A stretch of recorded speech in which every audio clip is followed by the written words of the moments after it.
একটি রাজকীয় ডাইনিং রুমে একজন দাদি আরাম করে খাচ্ছিলেন।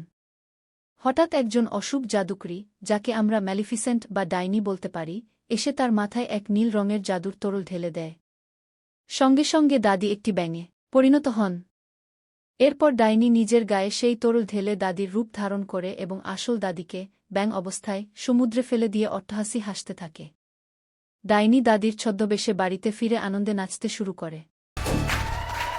কিছুক্ষণ পর দাদা 2 ব্যাগ ভর্তি টাকা ও গয়না নিয়ে বাড়ি ফেরেন। তিনি ডাইনিকেই তার স্ত্রী ভেবে সব ধনসম্পদ তুলে দেন। অন্যদিকে সমুদ্রের তীরে একটি বড় কোবরা সাপ ব্যাঙটিকে আসল দাদি আক্রমণ করতে যায়। তখন একজন জলপরী এসে তার জাদুদণ্ড দিয়ে সাপটিকে হারিয়ে দেয় এবং ব্যাঙের উপর জাদুর তরল ঢেলে তাকে আবার দাদির রূপে ফিরিয়ে আনে। জলপরী দাদিকে একটি জাদুর বোতল দেয়। দাদি দ্রুত বাড়িতে ফিরে ডাইনির উপর সেই তরল ছিটিয়ে দেন, ফলে ডাইনি তার আসল রূপে ফিরে আসে।